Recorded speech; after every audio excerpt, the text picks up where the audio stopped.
Do you still fall for that old gag? Yeah. Hi, Jim. Good afternoon, Captain. You better call me Dick. We're going to be doing a lot of talking in the next few hours. Fine, that suits me. Let's have a look at the weather.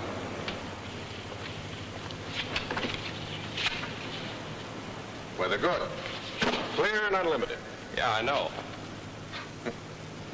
Looking forward to your first ride in the B-26, Jim? Certainly am.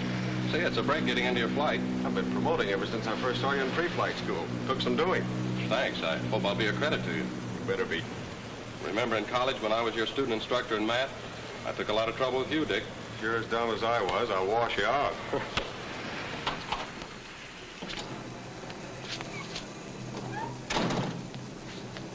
There she is.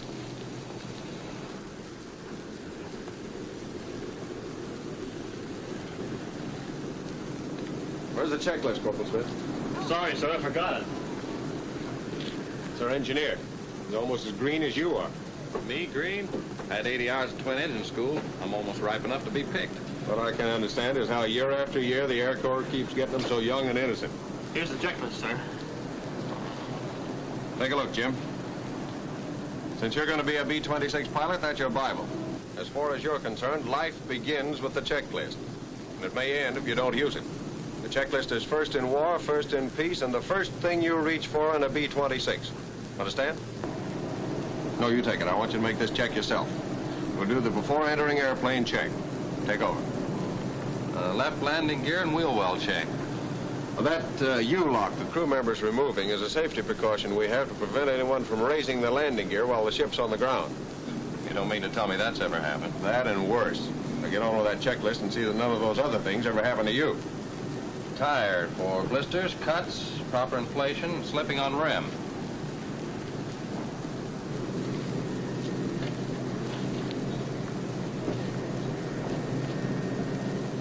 Notice the red mark on your rim. That'll show you if your tire's slipped.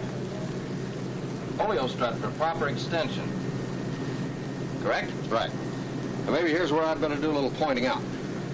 There's your gear-operated load and fire valve piston. Make sure it's fully extended. Check brake for excessive heat. Right?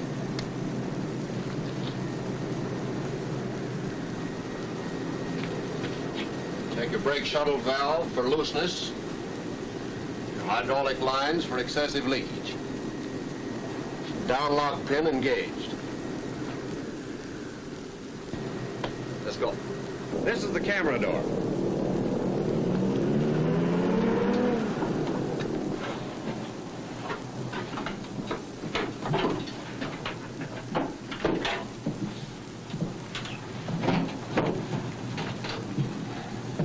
Check ballast for proper loading.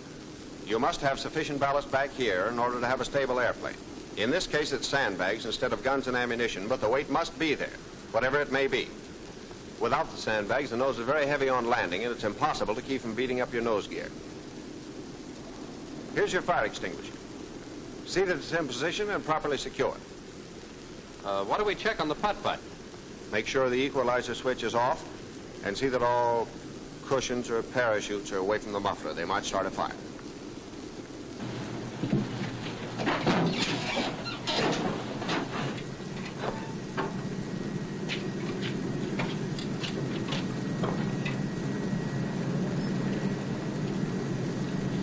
Next, right landing gear and wheel well check. You do that yourself, exactly the same as we did the left. Oh, there's the red signal on your Lux fire extinguisher. That's a quick way of knowing from the outside that the extinguisher has not been discharged.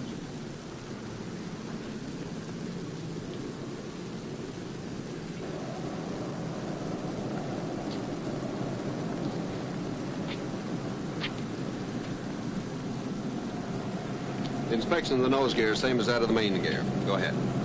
Corporal Smith, will you get in the cockpit and operate the controls for us? Yes, sir.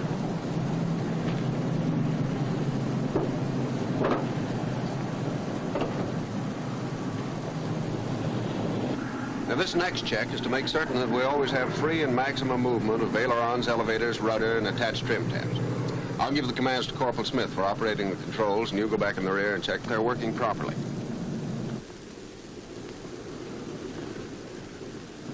Full left rudder. Full right rudder. Rudder trim tab to hold full right rudder. Now all the way left. Turn the wheel all the way left. Now all the way right. Aileron trim tab to lower right wing. Now all the way to lower left wing. Stick all the way back. All the way forward. Elevator trim tab wheel all the way forward. Now all the way back.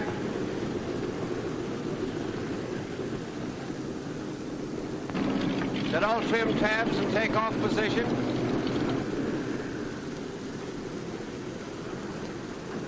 Flaps all the way down. Flaps in takeoff position.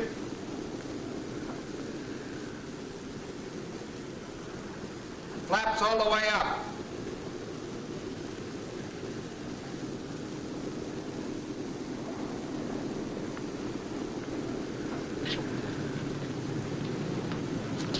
All's well with the flipper, Skipper. Good. Incidentally, you always taxi with your flaps in the up position. Did you personally check the air pressure in the emergency bomb bay bottle? Yes, sir. It was 1,800 pounds. How were the batteries on the pre-flight inspection this morning? They were well charged, and I entered the readings for the emergency bomb bay bottle and the batteries on Form 1A. Good. Have one of your men get in and get ready to start the putt-putt. Yes, sir. You understand the purpose of the putt-putt, don't you, Jim? Yeah, it gives it right here on the checklist. All engine starts will be made with an auxiliary power plant or an external source of electrical power except in emergency. Conserve electricity until after takeoff. And that's really important. You don't want a heavy drain on your batteries until after your engine-driven generators are putting out continuously. And that won't be until you're flying. Putt-putt will also come in handy in flight if your generators ever cut out on you. That putt-putt seems practically indispensable. It is. Whenever anybody on the ground uses any electrical equipment, the putt-putt must be kept running to keep the batteries charged. That's law, like always using a checklist. You must have electricity for the takeoff, especially for the electric props. Well, that's how most runaway props occur, isn't it? Yeah, run-down batteries. Well, if we don't call it a runaway prop, it's really an overspeeding engine running away with a fixed pitch prop.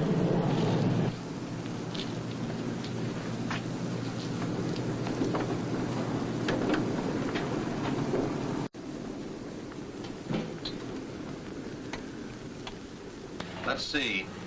This is the after entering airplane section. Check flight hydraulic servicing can for full service. Tap it on the side to see if it's full.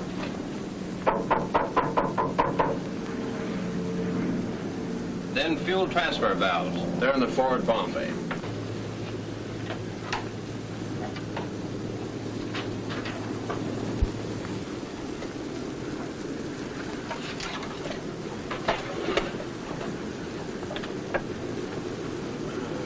transfer valves off. Fuel transfer pump off. Fuel valves on, both of them. Hydraulic tank fully serviced. Bomb rack switches on tanks, if extra fuel tanks are carried. On bombs, if no tanks are carried. In this case, we're carrying an extra fuel tank, so it's on tanks. The rest of the stuff is in the navigator's compartment.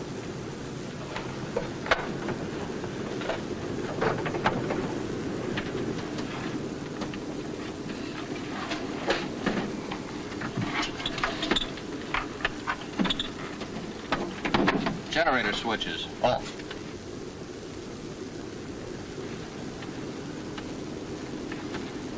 Check pressure, emergency brake air bottle. That's there onto the navigator's table. And check that the valve is open as placarded. And make sure that this bleed valve up here ahead in the cockpit is closed. That's it.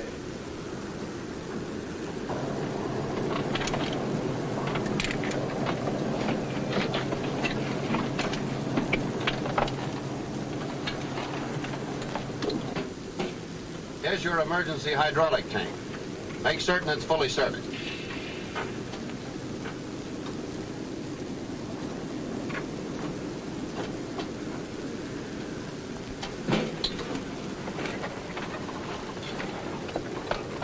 Check your hatch hinges and emergency release handle. Sit there in position. Okay. Close them up. Check your safety pins in place. Give me some pressure on the hydraulic hand pump so I can set the parking brake.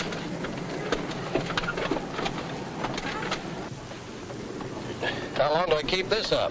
Well, you can't pump anymore. Till the hydraulic gauge shows the pressure's up. That's okay now.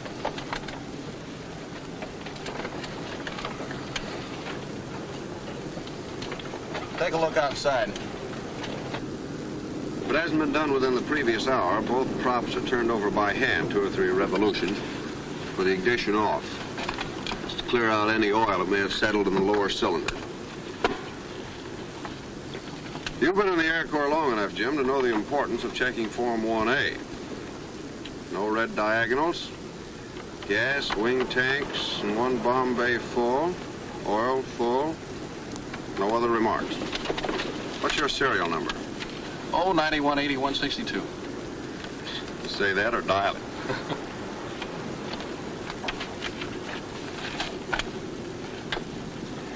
Leave your inner side airphone off so we can hear each other.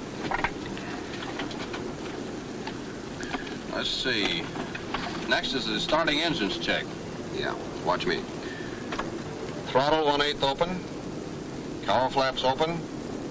Wing flap control up. Landing gear control down, lock on. Supercharger low, guard over controls. Oil shutters open. Carburetor air cold. Primers off until actually starting engine. Fuel booster off until ready to start engine. Nose gear emergency control normal, up. Main gear emergency control normal, up. Mixture idle cutoff. Propeller controls high RPM, forward. Selectors automatic, safety's on. Feathering normal to the rear. Battery switches both on. Master ignition switch on. That's the emergency bell button there. On the ground, we use that as a signal to the crew member in the rear to start the putt-putt.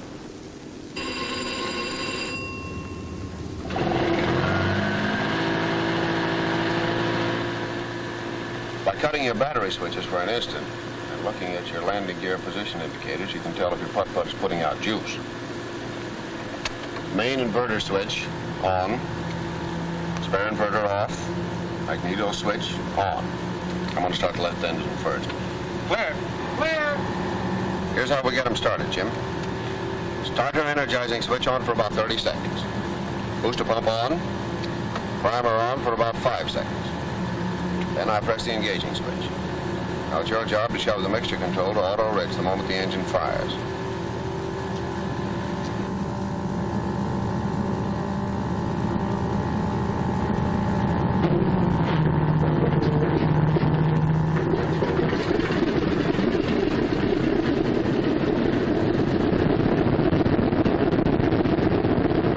Auto rich it is. As soon as the engine's running, throttle back to between 800 and 1,000 RPM till it's warmed up. You'll notice your oil pressure goes up to around 200 pounds. If you don't get the oil pressure within 15 seconds, stop the engine and investigate.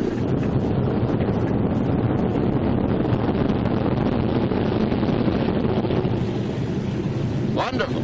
You're learning. Auto Rich Anthony, they call me.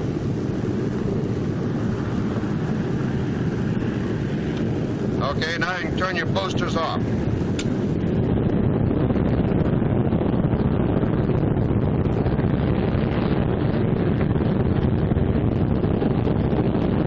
You'll know your motors are warmed up when the oil temperature gauge hits 40 degrees and the oil pressure drops suddenly to normal. The cylinder head temperature gauge will read from 100 to 200 degrees. They're okay now. And you hit your emergency bell button again. That's a signal to the crew member back there to shut off the putt button and get out of the airplane.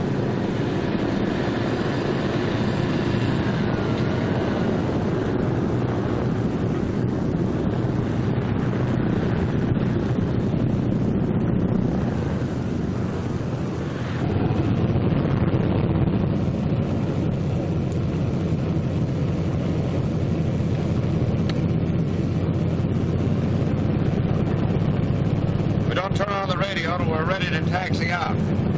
It's the co-pilot's duty to handle radio conversation. Tower from 7645 on south end of ramp, ready to taxi out for takeoff. Go ahead. 7645 from the tower. Clear to taxi to the north end of the north-south taxi strip and stand by for takeoff. Go ahead. 7645, roger. Ready to go, Corporal? Okay, sir.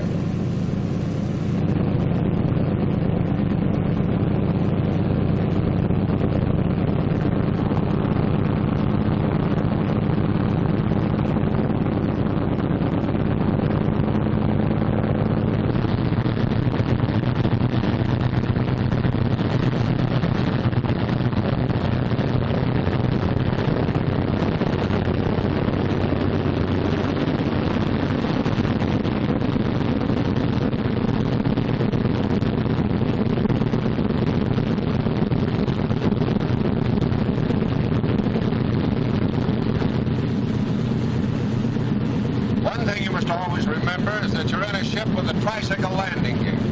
The nose wheel must never be turned to an angle of more than 40 degrees to either side. Did you see that red sign on the nose wheel when you inspected the well? Yes, I did, Dick.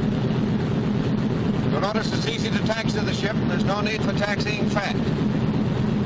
In making a turn, always keep the inside gear rolling, never bring it to a complete stop, as is often done in airplanes with conventional gear. And keep your eyes open on the ground or in the air. It isn't the airplane, it's what you hit with it.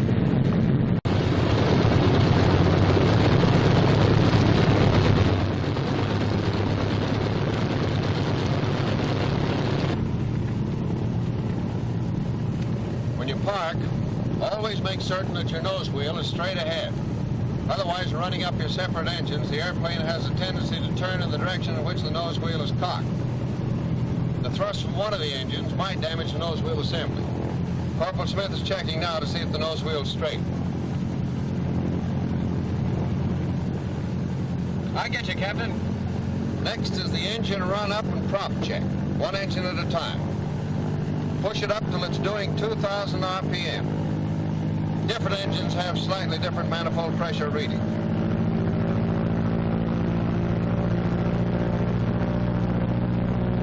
Is that the RPM at which you check the max? Yeah. Look at your checklist. That's first. Oops, sorry.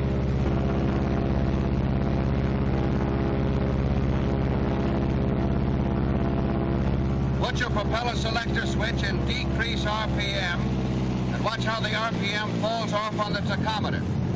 As soon as you see it drop, return turn the selector switch to increase RPM, and notice how the tachometer shows increase back to 2,000. Do you hear how the sound of the propeller changes? You can hardly miss it. That's right. Put your propeller selector switch in automatic and test your propeller pitch control handle. Pull it part way back until the RPM decreases 200 revolutions, keeping your eye on the tachometer. Then push it forward, watching the tachometer to see that it returns to 2,000 RPM. The next step is to throttle back to 1,400 and do the same thing with the other engine.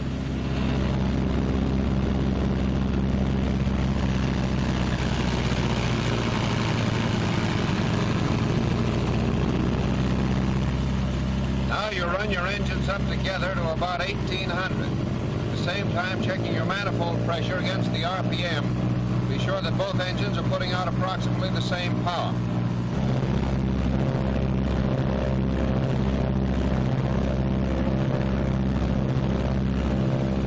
Corporal, check the generators. If Corporal Smith finds the ammeters are showing more than 10 amps difference, we'll give this airplane back to the crew chief. Generators are okay. Oil temperature is 60 to 80. Oil pressure is 75 to 85. Check. Fuel pressure with booster pumps off, 15 to 17. Check. Turn the boosters on. Yeah. Should be 12 to 17 pounds now. Check. Is the takeoff checklist next? Right. Check instrument panel for placarded operations instructions. Cow flaps, open for all ground operation. Wing flaps, down 1/4 to 1/2 as required. Remove landing gear control lock. Supercharger low. Oil cooler shutters open except during extremely cold weather. Carburetor air control, cold. Hydraulic pressure 750 to 950 pounds per square inch. Booster pumps on. Primers off. Nose gear emergency control, normal up. Main gear emergency control, normal up. Mixture control, auto rich. Propeller controls, high RPM, forward. Propeller switches, selector, automatic. Safety on, feathering normal. Batteries on. Are the generator mainline switches on, Corporal? Generator's okay, sir. Don't start takeoff at cylinder temperature above 205 degrees centigrade. Rudder and aileron tabs on 0. Elevator trim tab a few degrees tail heavy. Crew in position for takeoff. All set, Corporal? All set, sir. Now you have definite duties during the takeoff. Watch the tachometer and see that it doesn't exceed 2,600 RPM. Your right hand should be bare and ready to handle the propeller switches. Your left hand is used to raise the landing gear. Here's how you put your hand. By keeping your right hand down on the quadrant, you can keep the throttles from creeping back during takeoff. If your tachometer should show an increase above 2,600, say 2,880, put your propeller selector switch in fixed pitch position. Then hit your feather switch for about 2 seconds, being sure to return it to normal position. That's the procedure for correcting an overspeeding engine. The other emergency procedure to be prepared for is a decreasing RPM prop. Your props will be in automatic position, which is normal for takeoff. So if one of them shows a decrease RPM, put the selector switch in increase position and bring the RPM back to 2,600. Then leave your selector switch in fixed pitch position. Understand? Yeah. Now, under no condition, retract the wheels until you get a definite signal from me. My hand will be on top of the throttles, and this will be it. Roger. Okay, call the tower. Tower from 7645, north end of north-south taxi strip, ready to take off. Go ahead. 7645 from the tower, stand by. Ship landing, go ahead. 7645, Wilco. Watch this ship coming in. Give you a chance to see a normal B-26 landing. Notice his nose drop. He's putting his flaps down now. As soon as they're down, he'll check his hydraulic pressure to be sure he has brakes. He establishes a glide of 140 miles per hour and holds it until he gets almost to the ground. Then he flares and comes on in for a normal landing. See how he holds his nose wheel high and lets it down easy before he loses airspeed control. Then he applies his brakes gradually and turns off the runway. Get the idea? I think so. Shall I call the tower? Yeah. Tower from 7645. Is it clear to take off? Go ahead. 7645 from the tower. You're clear to take off to the south on runway 14. Go ahead. 7645. Roger. I'm going to take off with 44 inches manifold pressure and 2,600 RPM. That's minimum. But if you need it, the manifold pressure can be pushed up to the red mark at 49 inches on this particular model.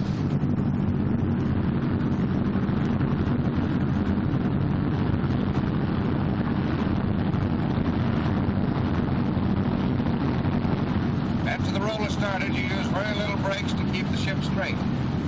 Lateral control should be maintained by the rudder only after you're a short way down the runway.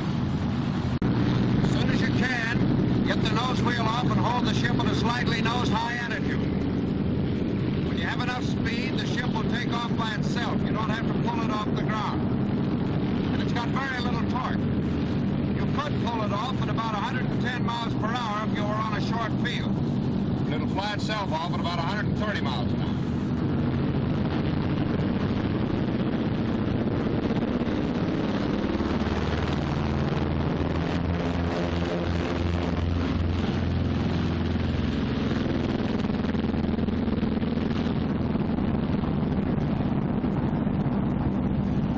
Throttling back now to normal rated power, which is 38 inches of manifold pressure.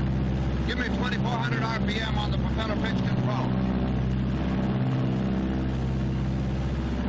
2,400. What were you watching during the takeoff? Tachometer, manifold pressure gauge, and your thumb. You ever get to be a B-26 pilot, don't waste any time giving the signal to get that gear up for the moment you're sure you're off the ground. Because? Because when you run out of runway, your landing gear is no good to it. It's pretty tough getting to 160 miles per hour until that gear's tucked away. I see what you mean. Well, we're climbing now. We do that at exactly 160 miles per hour until the flaps are raised. The airplane should be at least 800 feet above the ground before you raise it. This is what is known as milking them up. You do it a little at a time, and you keep your hand on the flap handle until the flaps are all the way up. If you don't, and they should come up on one side only, you'll go into the most violent bank you ever saw in your life. But you can stop it by putting the flaps back down again. Can I take my eyes off the tachometer? Yeah. Put them on the hydraulic controls. It's time to neutralize them. All air work is done with cowl flaps, wing flaps, landing gear, and oil cooler shutters in neutral position at all times, in order to prevent loss of hydraulic fluid from the entire system in case one of the individual lines develops a serious leak.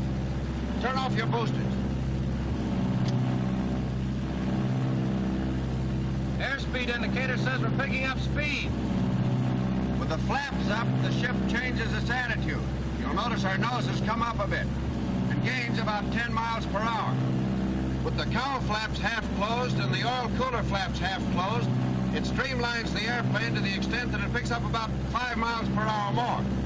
But you must not forget that these controls should be handled in accordance with cylinder head and oil temperature.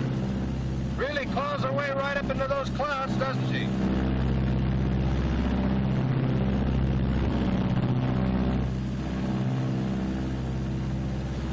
You fly her for a while, Jim. Get the feel of the controls. See how easily she handles. Nice. Try some shallow dives and climbs and a couple of gentle turns.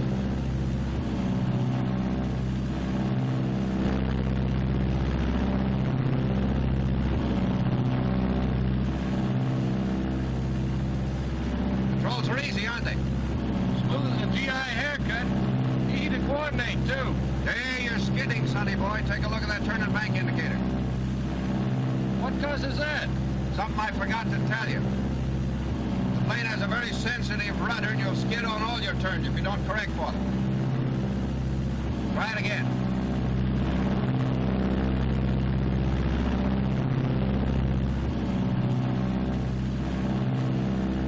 Another advantage of the B-26 is that it can be dived up to 325 miles per hour with a heavy load and pulled out without an appreciable strain on the airplane. But diving is about your one luxury. Side slips, vertical banks, and all acrobatics are prohibited maneuvers. I'll try to go straight and level, Dick. Try a 40-degree bank. That's the maximum.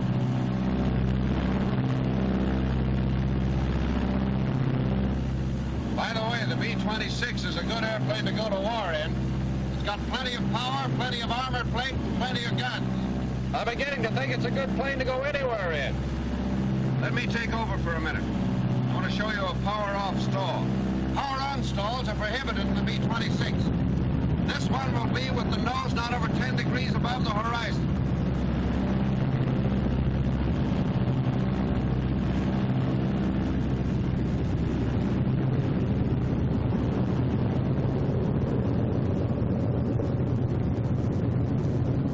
She stalls at about 125 miles per hour with the flaps and landing gear retracted.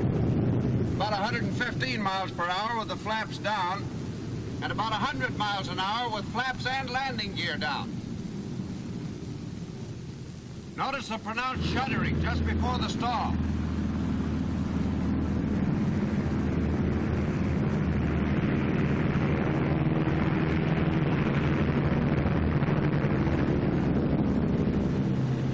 You'll also feel the lack of control when the control surfaces are moved.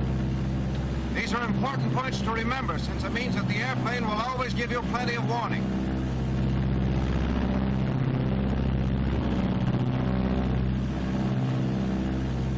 Another advantage is that it falls straight forward from this type of stall with no tendency to drop off on either wing. Of course, in power-on or nose-high stalls, it may fall off on one wing.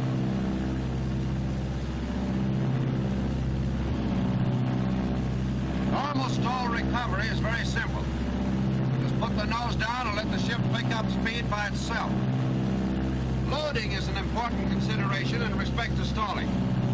If the ship is improperly loaded and the tail is too heavy and therefore the center of gravity too far to the rear, it will affect the stalling characteristics of the airplane by making it stall at a higher speed and with less warning. Improper loadings also have to put you into a spin.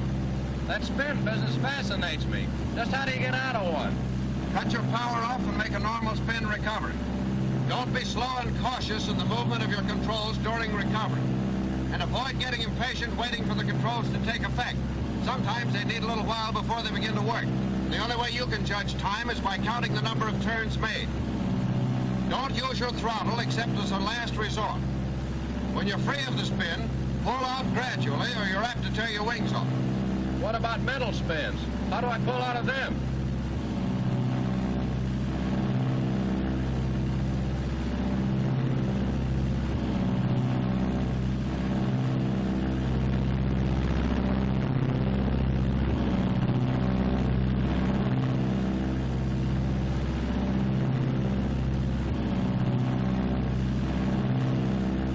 About time we were heading for the barn.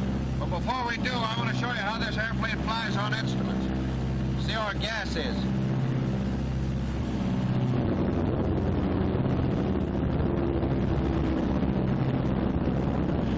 Look at that B-26 moving in on us. Yeah, we'll have to keep our eye on him.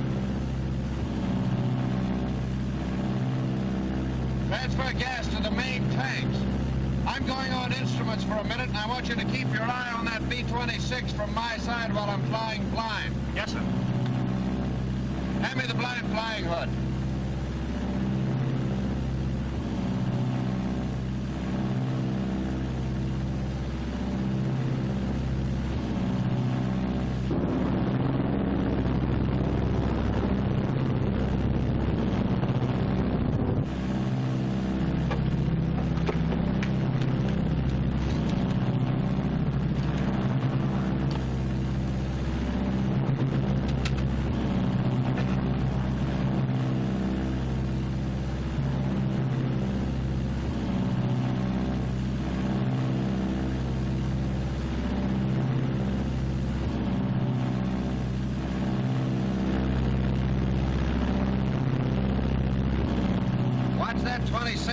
your side, Jim. I'm going to let down to 4,000 feet to show you how easy it is to set a constant rate of descent into B-26.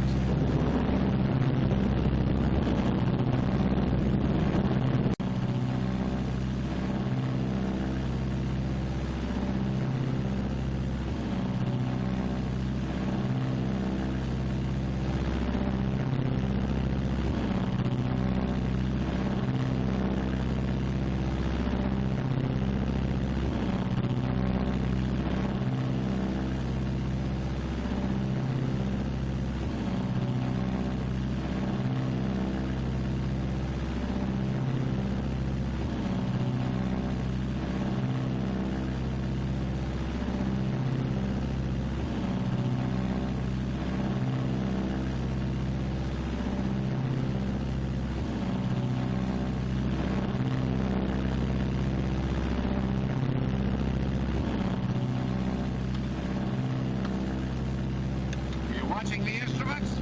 Them and that 26.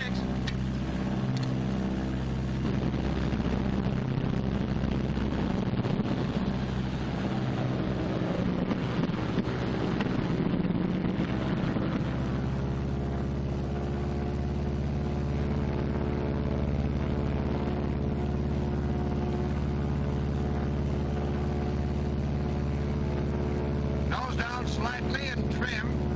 Check airspeed. What's the fuel pressure? 0. Flip on the booster.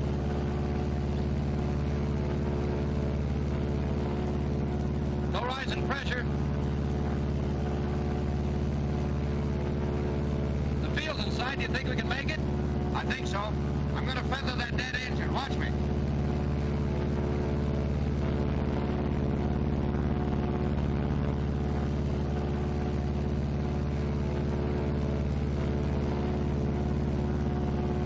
Ignition switch is left on until the propeller has stopped turning. I center my ball and needle and slow up to 155, increasing my trim as I do. Isn't that a lot of trim, Dick? You need it because of the natural torque of the operating engine. Going on the right engine requires about 5 degrees more trim than if you were going on the left. The slower I go, the more trim I need. But I've got to watch that needle and ball while trimming. What's the airspeed? 155. Between 150 and 160 is correct. But 155 is plenty fast for single-engine operation.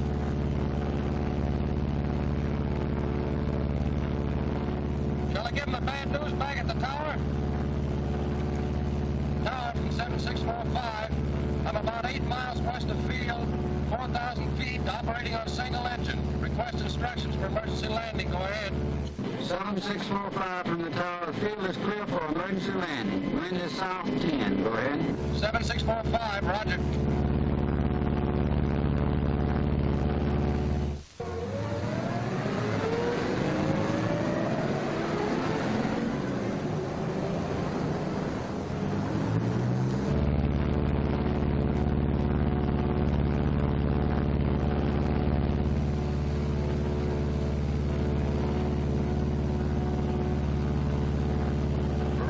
Short of altitude, are we? I guess I'd better hit the emergency salvo release. I didn't expect to have to demonstrate these emergency procedures so soon.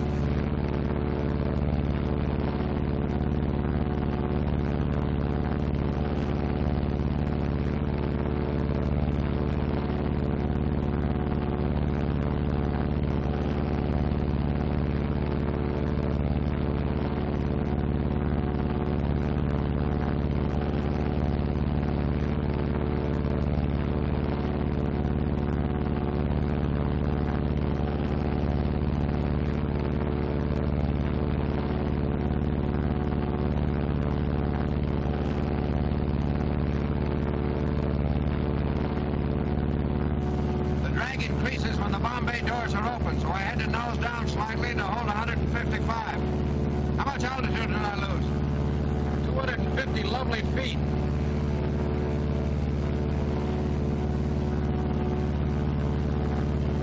I'm going to make a 90-degree approach, Tim. All turns into the good engine. Turns made into a dead engine are invitations to a spin.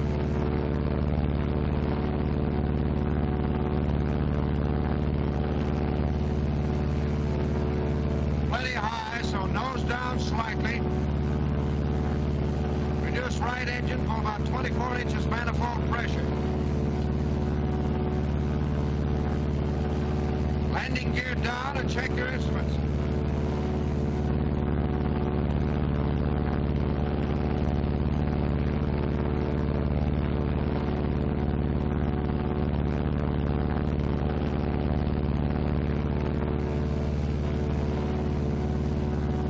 Gabriel didn't blow his horn.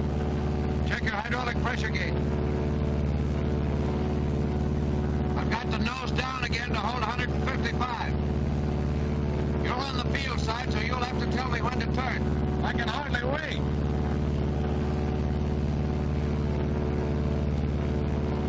Now's the time, Dick. But you're plenty high, you're certain to overshoot. That's the whole point of this type of approach. Always overshoot, never in any circumstances undershoot. You can always dive off excess altitude. The next step is to decrease the power on my operating engine until it's virtually shut off. And then trim a few degrees to the other side.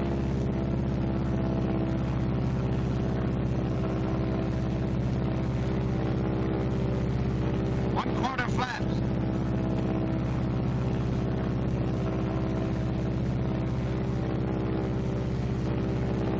One-half flaps. What's my airspeed? 155. That's minimum for this kind of a glide. 4 flaps now? No, not until I'm positive I'm going to overshoot.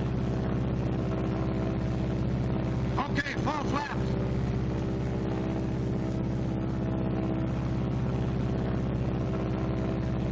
I picked up some speed on my dive, and I'll have to lose it by holding the nose up and letting the ship scoot.